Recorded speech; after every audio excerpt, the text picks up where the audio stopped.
everyone to a new episode of Bright Blue Star Videos. Please like our video and subscribe below the screen. Thank you. Let's go. Today's episode is about an evangelical video that got my attention, and believe me, it's not just a video. It's a widely believed thing among many Americans, and it is a problem because it reminds me of what happened to Rome. So as early Christians started calling Rome the whore of Babylon, or the sinful city, the sinful empire, and they started attacking its values and its principles. And even though many of them were wrong at the time, but clearly Christianity was behind the fall of the Roman Empire. And I think Christianity might be on the way to commit the same sin against America by helping in the collapse and having a share in the collapse of the United States. But we can stop that. But before we start talking about it, let us watch this video first. On December 6th, President Trump's words shook the world. He recognized Jerusalem as the capital of Israel, and whether he knows it or not, fulfilled his part in a frightening biblical prophecy. Because according to the final chapters of the Bible, our country and every American citizen are about to face its greatest tribulation. Only the church leaders know the true meaning of this biblical prophecy that is encrypted in the writings of 4 ancient prophets, inspired to send a warning across the centuries to all true Christians and patriots. Therefore, before watching this documentary, be forewarned. You are about to see how all the world's leaders and their armies are silently playing their part in the lead up to the greatest and darkest event in human history. An event that may leave 290 million Americans dead in its wake. Once you witness the chilling evidence of the words of our Lord coming true, there is no turning back. It will simply be impossible for you to go about your daily life like you used to before knowing the truth. But take comfort, for it is God's will that you are here now, so that you may have the time to prepare, and maybe grant you salvation from all the wickedness of our times. And if you're feeling skeptical right now, let me ask you one question. Who would have thought 70 years ago that the Jewish people would have a country to call their own? Only those who read Ezekiel chapter 37. That is what the prophet wrote 2,700 years ago. The hand of the Lord was on me, and set me in the middle of a valley. It was full of bones. Then he said to me, "These bones are the people of Israel, my people. I will take the Israelites out of the nations where they have gone. I will gather them from all around and bring them back into their own land. I will make them one nation in the land on the mountains of Israel." Word by word, the prophecy made by Ezekiel came true. In 1947, the nation of Israel was born after the horror of the Holocaust, symbolized by the Valley of Bones. Scattered for more than 2,000 years, the Jewish people come from all over the world into this new state and made it an economic and military power. Yet, it was not whole. Israel needed Jerusalem to become its rightful capital again, and that only happened with the support of President Trump. However, to the north of Israel, other biblical prophecies have come true. The prophets Isaiah and Jeremiah write about this Syrian civil war. This is what the prophet Isaiah says: "Damascus will no longer be a city, but will become a heap of ruins." And these are the words of Jeremiah: "Damascus has become feeble. She has turned to flee, and panic has gripped her. Anguish and pain have seized her. Surely her young men will fall in the streets." For 5,000 years, The capital city of Syria stood as one of the oldest and most prosperous cities in the world. But the civil war began in 2011 and turned it into a ruin. Not only do the prophets talk about the war, but also the refugee crisis and the deaths of its men fighting for one side or the other. The army of Syrian dictator Bashar al-Assad has been fighting the rebels backed by the United States, Israel, Turkey, Jordan, and Saudi Arabia, and ISIS terrorists. In 2015, Bashar al-Assad was at the brink of total defeat. Yet exactly at that time, another biblical prophecy was fulfilled. Ezekiel 38 tells of Russia coming to the border of Israel. The word of the Lord came to me. Son of man, set your face against Gog of the land of Magog. I will turn you around, put hooks in your jaws, and bring you out with your army. In the latter years you will come into the land of those brought back from the sword, and gathered from many people on the mountains of Israel. One only has to look at the map of the world as it was known at the time of the prophet to understand. To the north of the Caspian Sea, we find the people known as Magog, inhabiting the land known as Rosh. Over time, the ancient name of Rosh became current-day Russia. Twice, Ezekiel says that Magog will bring his armies from the extreme north to the border of Israel. None other than President Ronald Reagan, a devout Christian, said many times he truly believed Russia to be Magog according to Ezekiel. What about the word Gog? Bible scholars agree that the word Gog is not an actual name, but a title. He is the ruler of the land of Magog, like a king or a czar. Ezekiel clearly says that Russia will come to the mountains of Israel in the latter years. This happened in September 2015 and never before. For the first time in history, the Russian Army, Navy, and Air Force became involved in a war in the Middle East. According to Ezekiel, Magog's armies has several allies: Persia, Cush, and Gomer and Togarmah. Iran has been known as Persia for much of its history during the time of the prophets and beyond. Right now, Iranian troops are on the ground in Syria, fighting side by side with the Russians and the forces loyal to the regime of Bashar al-Assad. Put and Cush are the ancient names of Libya and Egypt. Egypt and Libya both suffered civil wars, and the new leadership is very friendly to the Russians.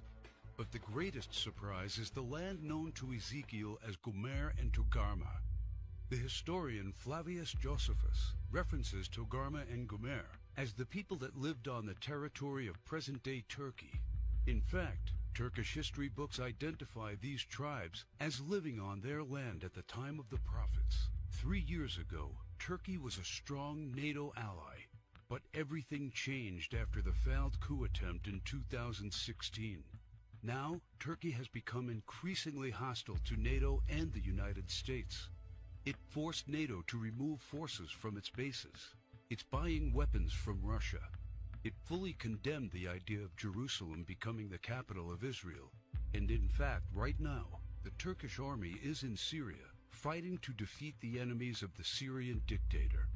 The End Times Alliance, prophesied in the first verses of Ezekiel chapter 38, has already been formed. Never in the history of mankind has there been an alliance between Russia, Iran, and Turkey. Now, one final prophecy needs to be fulfilled before the start of World War III. We saw how Jeremiah predicted the destruction of Damascus in chapter 49, but there is one more thing he wrote about that has not happened yet. And I will kindle a fire in the wall of Damascus, and it shall consume the palaces of Ben-Hadad. Ben-Hadad is not an actual person, but a title.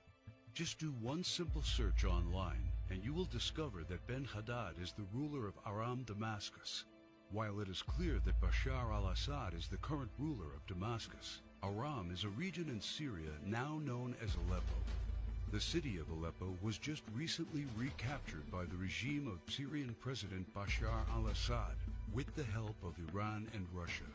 And Jeremiah says that soon his palace will be burning. How does this happen? Look no further than the headlines of recent months, and you see time and time again Israel calling for the assassination of the Syrian dictator. Isaiah also writes about the end of Syria's dictator. The fortified city will disappear from Ephraim, and royal power from Damascus. This is the spark that ignites World War III. Ezekiel chapter 38 states that 2/3 of Israel will be destroyed in this coming war, and those left in the Holy Lands will face grief and pain and hardship. So what happens to the United States? Will we not help Israel at its darkest hour? To answer this question, we must first find the United States in biblical prophecy. John the Apostle in the book of Revelation and Jeremiah and Isaiah talk about another end times nation in their writings, a nation called Babylon, or Mystery Babylon. The name is deeply symbolic. Ancient Babylon was a city made great by people who came from all parts of the ancient world, just like immigrants helped make the United States the world's only superpower. And because the prophets didn't know of the existence of the North American continent at the time of the visions, they called it Mystery Babylon.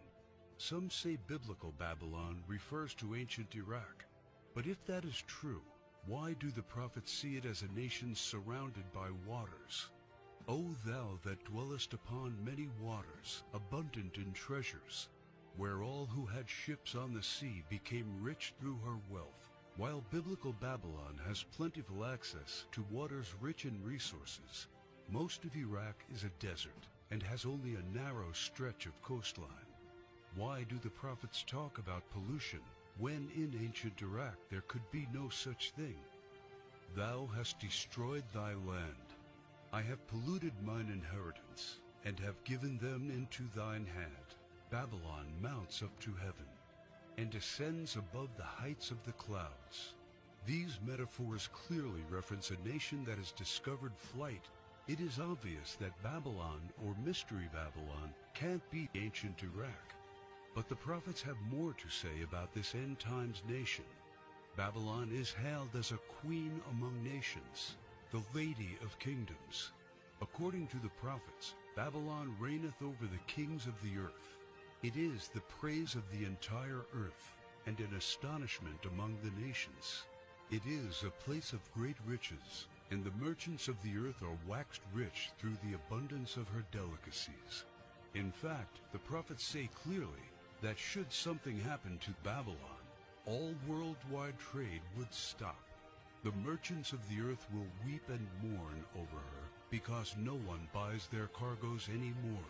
It is the #1 military power, and it's called the hammer of the whole earth. Isaiah in verse 18, chapter 2, talks about how Babylon's beginning would be unique and awe-inspiring. America was created out of the former British colonies, a nation made out of many states just like the prophets foretold. Our ancestors were the first British colonists, and we speak their language. That's the reason why Jeremiah sees England like a mother to the U.S., according to verse 50, chapter 12. More so, the prophets talk about the lion that is on the sigil of the mother of Babylon. England uses the lion as its royal symbol. The last crew the prophets left us is incredibly accurate. The scripture often refers to Babylon as a woman. According to the book of Revelations, she sits atop water and has a golden cup in her right hand, and a crown of 7 rays on her head. And the woman which thou sawest in that great city, which reigneth over the kings of the earth, the United Nations in theory reigns over all the kings of the earth, and is situated in New York, the great city where you can see the Statue of Liberty. The statue is the most well-known landmark in the U.S., and the symbol of Babylon the prophets are referring to in their clues. So why then are they also calling it the Whore of Babylon? The sculptor of the Statue of Liberty was Auguste Bertoldi, a Mason belonging to the Great Masonic Lodge in Paris. Before beginning the Statue of Liberty project, Bertoldi was seeking permission to construct a giant statue of the goddess Ishtar. The Romans also adopted this fertility goddess, but they changed the name to Libertas in Latin, liberty in English. Libertas is the mythological equivalent of Ishtar. Therefore, the Statue of Liberty is in fact a statue of Ishtar, the Babylonian goddess of fertility, love, and sex. According to the ancient Babylonian rituals, one could only be purified of sin after intercourse with a temple priest or priestess of Ishtar. In return for this salvation, a gift offering was needed. Ishtar was the patron mother of the temple priestesses and priests. She was the mother of what we would call today prostitution.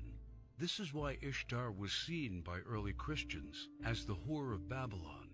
And that is why the Statue of Liberty, the symbol of America, is also called by the prophets the whore of Babylon. Do you think it is just a coincidence that the U.S., the home of the greatest and most famous statue of Ishtar, provides 65% of pornographic movies and adult entertainment to the world? Is it just another coincidence that this is the country where sexual liberation originated and spread to the rest of the world? It's not. It's just like the scriptures foretold. For all nations have drunk of the wine of the wrath of her fornication. The U.S. today has the most powerful economy and military, controls worldwide commerce, is proud and arrogant, has the most developed Air Force and space program, and it is the envy of the world. It houses the whore of Babylon. It reigns over the kings of the earth. And unfortunately for every living American, it is Mystery Babylon. You will find a link to this Facebook page in the description below the video. Obviously, the videos, they make a lot of assumptions based on some poetic books. And through the introduction, we find that they play on fear. So let's explain that. Obviously, this video clip and its makers, of course, who claim themselves evangelical on a Facebook page are not an exception of the rule that most religions, specifically the Abrahamic religions, play on fear and scaring people from a higher being's anger. So they say that there is a rapture coming and they are not sure when that is going to happen, and how America became, as they call it, the whore of Babylon, that will be destroyed according to such prophecies. Even though there is zero mention of America or the Americas or even Russia and East Asia or anything of the worldwide geography. So first prophecy that they offered was Ezekiel 37, where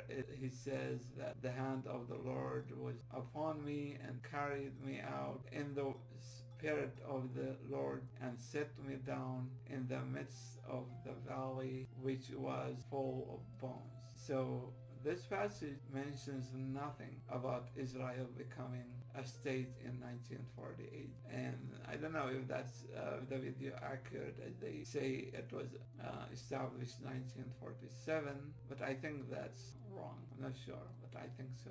And Jewish dreams about going back to Jerusalem and the Promised Land as ancient as the Babylonian captivity, 597 BCE, which means it's about something that happened 600 years before that time where we assume that Jesus was born. And what should remember that Ezekiel was a prophet who eyewitnessed the successful Babylonian attack over the kingdom of Judah and Jerusalem, and probably suffered like the inhabitants of the Jewish kingdom to go as captive to Babylon in modern Iraq. And therefore, such a prophecy about God bringing the Jews back to Israel would be normal, a normal aspiration of for a person living in captivity. Additionally, Ezekiel has some failed prophecies that evangelicals will not tell you about, and they are unfulfilled prophecies even prior to the rise of Christianity.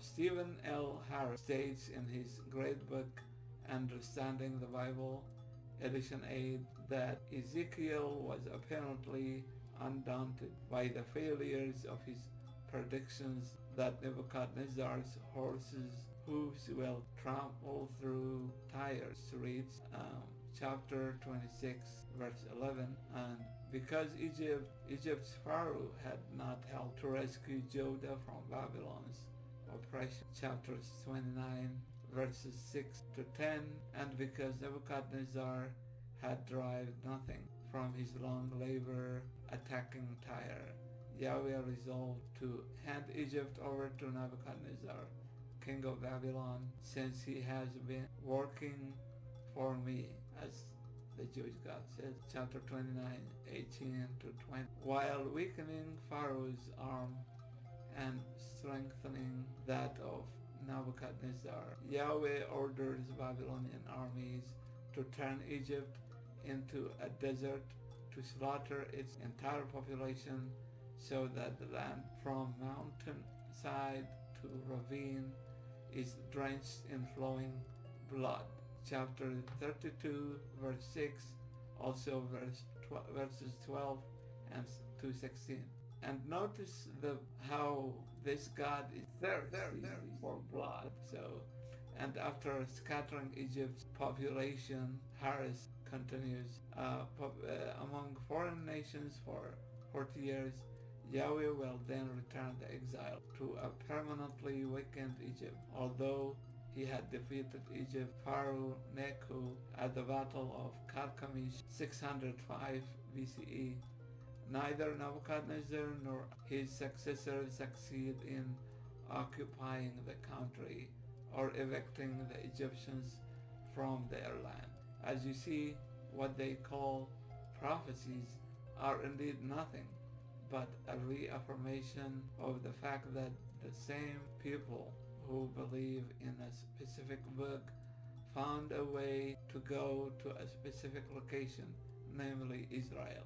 And since the geography of the area did not change much, then it is safe to say that the same strategic issues will happen again. It is funny, however, to see that the God of the Bible promising the Hebrews a land of milk and honey, Exodus chapter 3 verse 8, but yet strategically unfortunate, not just in modern times, but even in ancient eras when the Egyptians and the civilizations of Mesopotamia, the two kingdoms of Babylon, and also Assyria, not to mention the Hittites or the Greeks and the Romans coming from north and the sea. So they were struggling to have an access to the Mediterranean shores. And now, since both Christianity and Islam have come to birth thanks to Judaism, and Judaism was born out of paganism, then it is not surprising to see the area going through the same political issues and challenges that it went through in ancient times. We must remember that all the biblical references provided as prophecies, especially in this video, have their own historical contextual explanations. When Isaiah was around 742 and 701 BCE, Israel was under attack by Assyrians, just as they will face about a century later. And Isaiah warns the Jewish king that he and his people solely depend on God, and later warns them again, Isaiah chapter 10 verse 5, that he is sending the Assyrians as a punishment. So the punishment mentality still exists to this very day among all the three Abrahamic religions. And I know that most Christian theologians hate to see themselves paired with Jews and the Muslim theologians. Why don't we prove that God is wrong by simply stopping Israel from killing Bashar al-Assad, as the video claims? While it is true that Ben-Hadad was an ancient title of the king of Damascus, there is no evidence that using such passage contains any recipe for the coming World War III. What would rapture be? What would rapture believers say if the Iranian regime collapsed and replaced by a friendly government to the US and Israel? What they will say if the war they wish for did not happen, or the US was successful in bringing the Iranian regime to an agreement? Surely God will be proven wrong, just as he was wrong and ignorant of the future when he promised Nebuchadnezzar to give him Egypt and Tyre and to take Egyptians as captives. So as God was not sure of what he was doing, as he destroyed the entire humanity when he told Noah to build an ark, and that he is going to send worldwide flood that will kill all humanity, he regretted that and made the rainbow as a symbol for that regret. That itself shows you that this God is emotional, hard-tempered, does not know what he's doing, and it's all about distraction and the saving of the few. So it's better for us to think in a scientific way so we can know what we are talking about. Not just somebody creates a video and promote World War III and the destruction of America as being immoral. I mean, America is facing two kinds of enemies right now. The enemy from outside, like the Islamic terrorists, Qaeda, ISIS, you name it. There are several others of them trying to attack America. And also this kind of Christians from inside who try to convince people that America and this country, it's a satanic institution and it's based on ungodly constitution. And I'm assuring you, yeah, it's ungodly constitution, and that's why it is just, and that's why we should love it, because our great constitution does not discriminate against any religion or any belief or a race right now. Like, even though we have a racist president occupying the White House, and as you see, like the video promoted Trump as, from the beginning as the person who opens the way to rapture. So we should drive him out as soon as possible, because obviously he's taking us to destruction. I hope, guys, you like this video. Please subscribe, support us. You can do that through the links below, and please subscribe. See you next time.